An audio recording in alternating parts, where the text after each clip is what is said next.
Welcome back to possibly one of the most controversial conversations. We're going to be having an NBA for a while now. With LeBron, I think like 117 points away from passing Kareem for all-time scoring list. He's making a strong case to be considering being called the GOAT. Obviously, you guys know me. My GOAT is Michael Jordan. Yes, I know. I've never seen Michael Jordan play. I know that. And LeBron is the best player I've seen. He is the best player I've seen.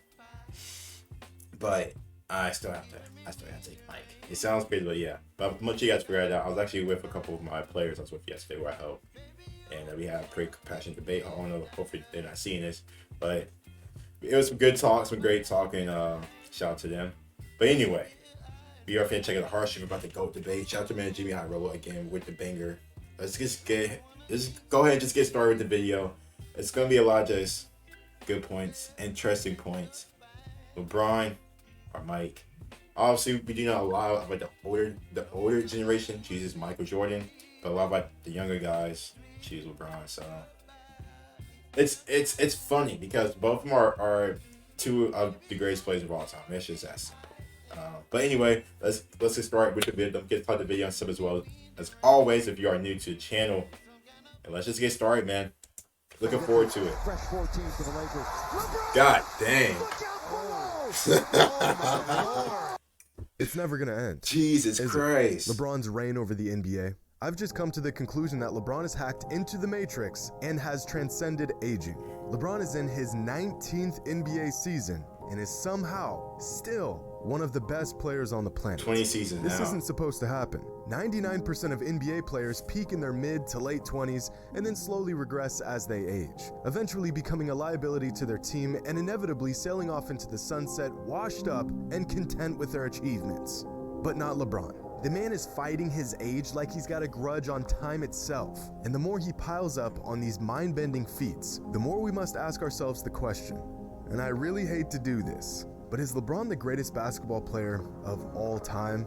And if he isn't, what would he need to do to truly, once and for all, be the GOAT? That scoring record is going to mean so much, bro. When he gets it, that scoring record is going to mean so much, bro.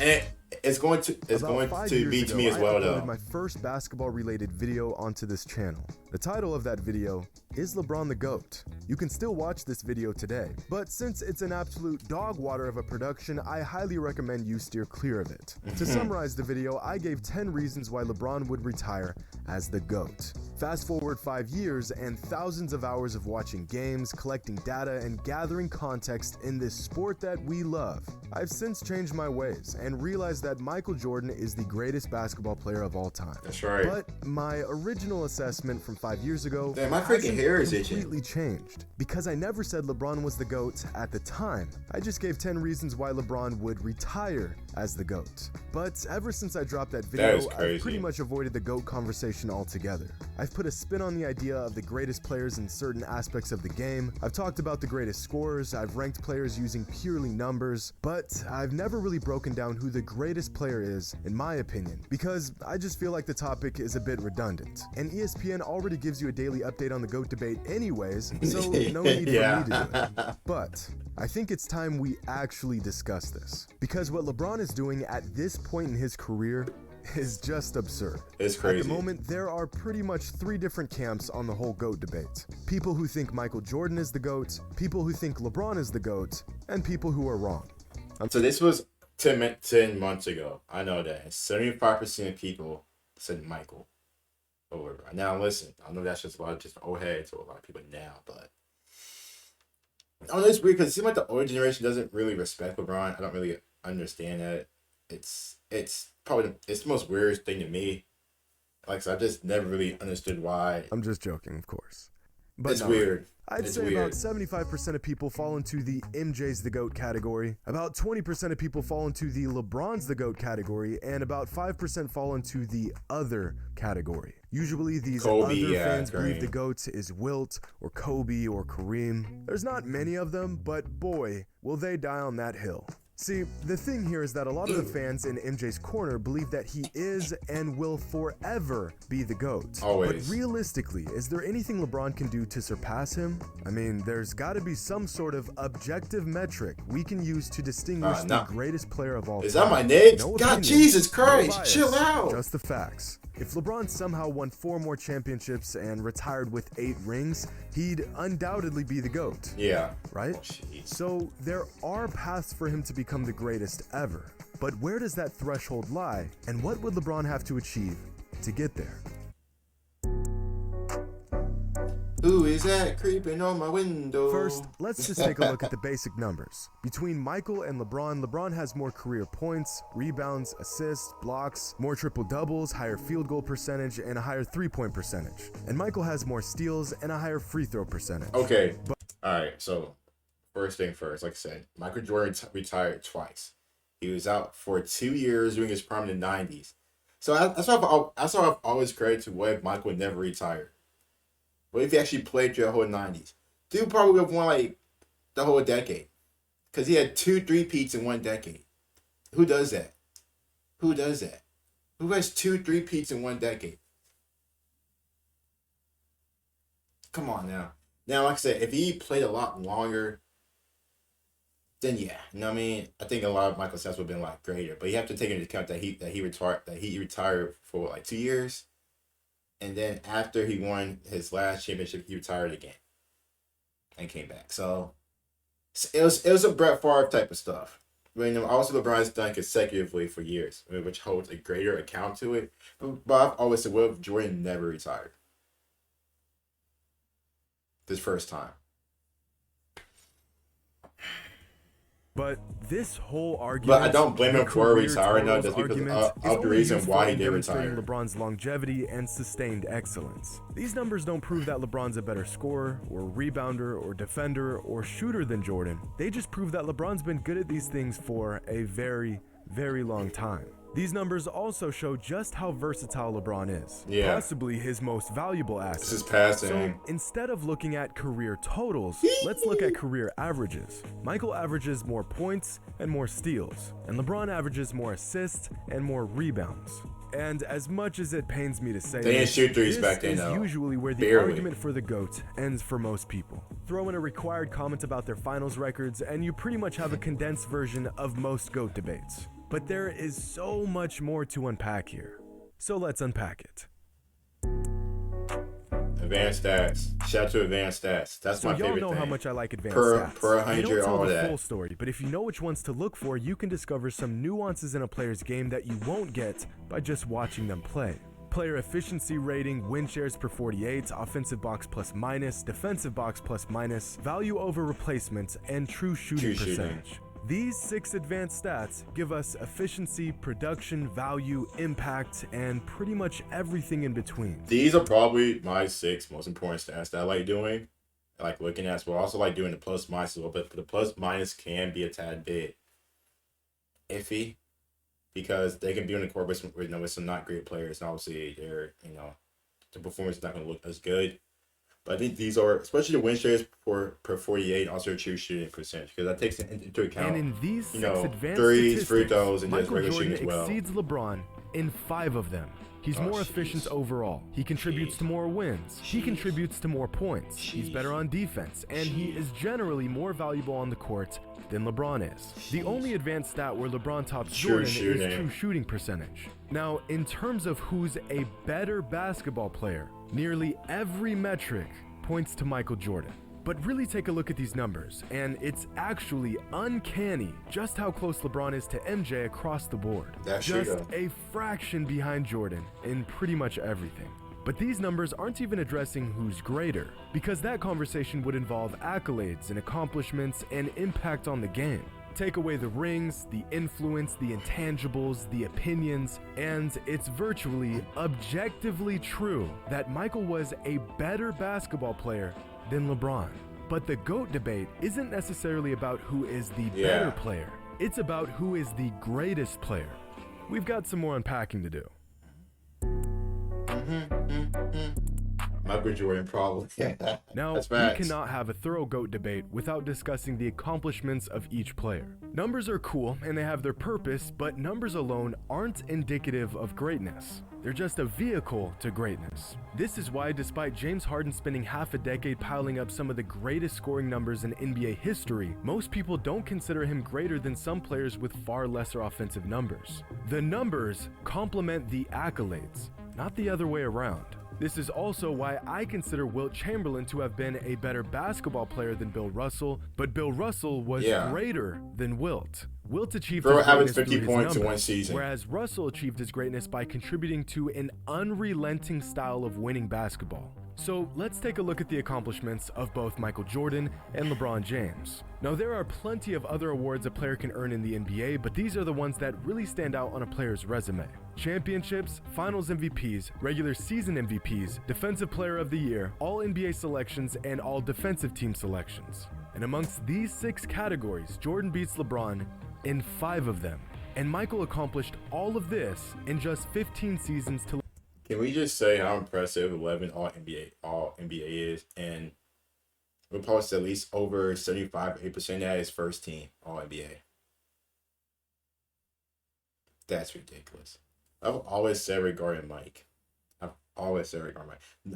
His defense, Defensive Player of the Year. He probably could have won it more than once. I'm not entirely sure. 9-time All Defense. Man played both sides of the ball consistently every game. 6 championships, 6 Final MVPs, no Game 7s.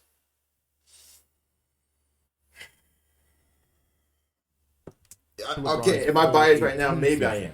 But the still, only category where LeBron come on, outperformed man. Michael is in all NBA selections. And most will argue that, again, this is an accomplishment of longevity more than anything else. Yeah, it's true, which, yeah. at this point, seems to be the overall theme in the GOAT debate. So Up he to retired. this point in his career, the majority of fans will agree that LeBron has been a step below Jordan in terms of greatness. Oh, so now the jeez. race to become the That was GOAT tough. has become a marathon. Because eventually, the sheer volume of LeBron's career numbers and achievements may become so overwhelming that we'll have no choice but to concede that he is, in fact, the greatest player of all time. Which brings us to a real dilemma in this age-old debate. Chapter 5.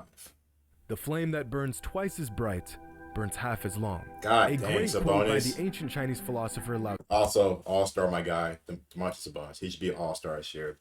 Such a big fan regarding of the the game. idea of excellence and the sustainability of it, almost as if you can have longevity or be exceptional, but you can't have both. Now, in the world of basketball and sports in general, usually being exceptional translates to longevity crap outta and here. vice versa. Michael Jordan was excellent for 13 seasons in the NBA. His flame was violently bright and had burned for quite some time. But what if there was a flame that burned about 95% as bright and lasted much, much longer? At a certain point, the radiance of even the brightest flame is outclassed by the flame that just won't quit. Of course, LeBron isn't a flame. He's a 6'9", 250-pound freak of nature in basketball shoes, but his light shines about 95% as bright as Michael Jordan's did, and it's lasting a whole lot longer. When does the longevity of LeBron's brilliance simply outmatch the slightly greater but much shorter brilliance of Michael? Because as we've discussed, Mike trumps LeBron in pretty much every single metric other than longevity and overall production. So the real question here is, how much longer will LeBron have to be excellent before the majority agrees He's that still he is excellent greater than now, Michael this was? upcoming season The as man well. is in his 19th NBA season, and he's leading the NBA in scoring. He's still a top 5 player in the league, and his bag is getting deeper and deeper with every season. Here's a chart of LeBron's total points, assists, and rebound averages throughout each season of his career. Each point on the graph represents the total average of points, assists, and rebounds for every season of his career. So, for example, this season LeBron is putting up 8, 6, and 30 a game, so his total for the season is 44.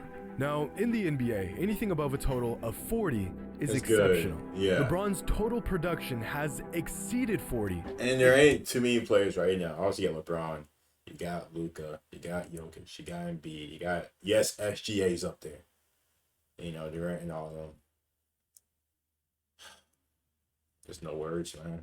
No words. In 17 different seasons. Now here's Michael's total average points, assists, and rebounds for every season of his career. I remember just a bucket early on, second season. The greatest arguments in favor of LeBron in the GOAT debate. The man has simply sustained excellence for longer than Mike did. And although the numbers are just a vehicle to greatness, there has got to be a point where the numbers are just too glaring to ignore. LeBron's numbers are getting to that point. But some fans will argue that there were other players that were still really good this late in their career. You mean like Kareem, or Kobe, or Karl Malone? They weren't even close.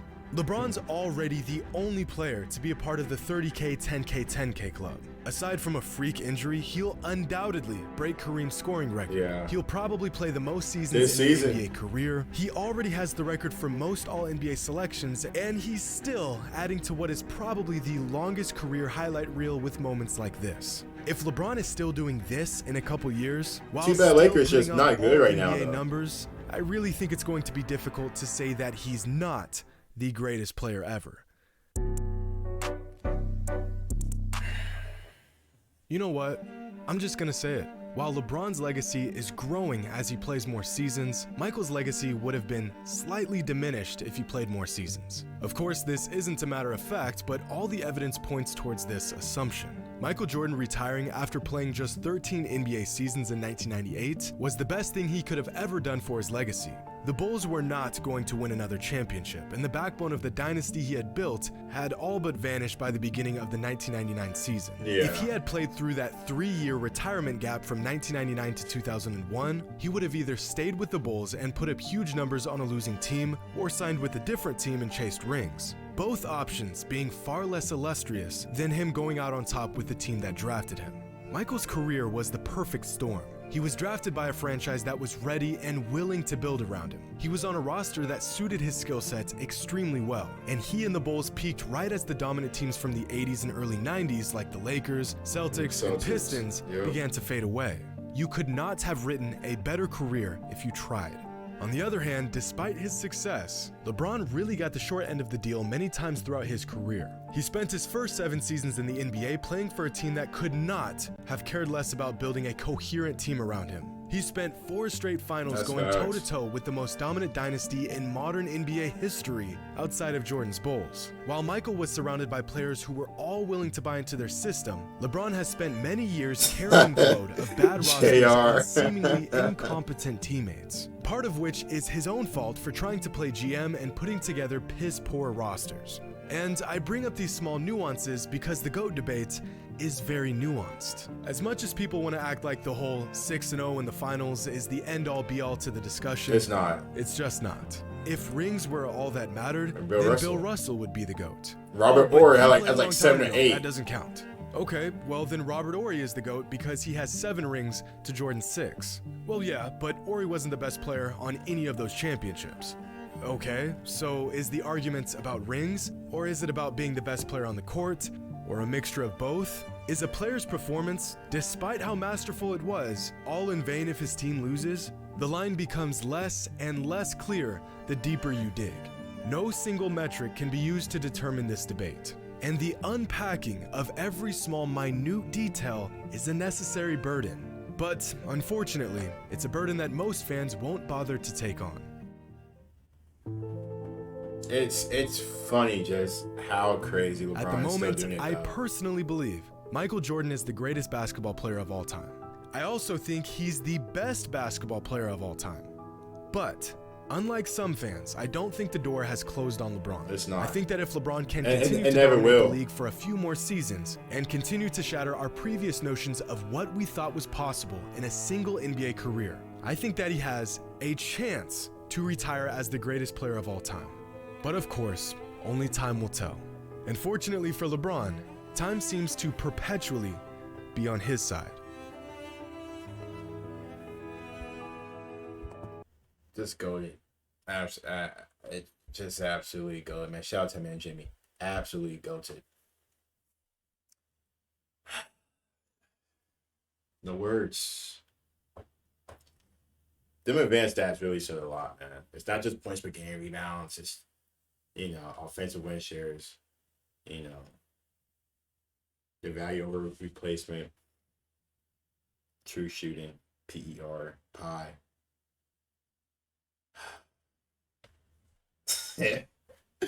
Anyway, man, hope you guys did enjoy the video. Don't forget to like the video. So let me know your guys' thoughts on the whole GOAT debate. Keep it fun. Don't get too personal about it. Anyway, talk to you guys later, man. Enjoy it. Peace.